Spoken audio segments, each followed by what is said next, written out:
Hello നമസ്കാരം, ഏവർക്കും പുതിയയിലേക്ക്. അങ്ങനെ കാത്തിരിപ്പിനൊടുവിൽ ഗോട്ട് എന്ന ചിത്രത്തിൻ്റെ ആദ്യ റെസ്പോൺസ് ഇപ്പോൾ പുറത്തുവന്നിരിക്കുകയാണ്. ആ റെപ്റ്റേഷനാണ് ഇന്നൊരു വീഡിയോ ഭാഗത്ത്. വീഡിയോയിൽ മുൻപ് വീഡിയോ ലൈക്ക് ചെയ്യുക, ചാനൽ സബ്സ്ക്രൈബ് ചെയ്യാൻ വേണ്ടി ശ്രമിക്കുക.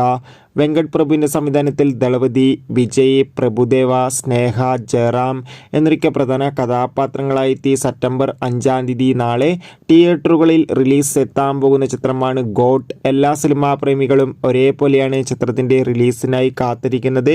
ചിത്രത്തിന് അതിഗംഭീരമായ ബുക്കിംഗ് തന്നെയാണ് കേരളത്തിൽ നടന്നത്. ഇപ്പോൾ ഇതാ ചിത്രത്തിൻ്റെ ആദ്യ റെസ്പോൺസ് പുറത്തുവന്നിരിക്കുകയാണ്. ചിത്രത്തിൻ്റെ സെൻസറിംഗ് റിപ്പോർട്ടാണ് പുറത്തുവന്നുകൊണ്ടിരിക്കുന്നത്. ചിത്രത്തിൻ്റെ സെൻസറിംഗ് റിപ്പോർട്ടിൽ സൂചിപ്പിക്കുന്നത് ഗോട്ട് എന്ന ചിത്രം 3 മണിക്കൂറും 3 മിനിറ്റുമാണുള്ളത്. ചിത്രത്തിൽ ദളപതി വിജയുടെ അതിഗംഭീരമായ പെർഫോമൻസ് തന്നെ കാണാൻ വേണ്ടി സാധിക്കുമെന്നും ഒപ്പം ചിത്രം ഒരു മികച്ച ആക്ഷൻ ത്രില്ലർ ആയിരിക്കുമെന്ന് റിപ്പോർട്ടുകൾ സൂചിപ്പിക്കുന്നുണ്ട്. കാത്തിരിക്കാം. ഗോട്ട് എന്ന ചിത്രത്തിൻ്റെ കൂടുതൽ അപ്ഡേഷൻ അറിയാൻ വേണ്ടി എത്ര പേരാണ് ചിത്രത്തിൻ്റെ റിലീസിനായി കാത്തിരിക്കുന്നു?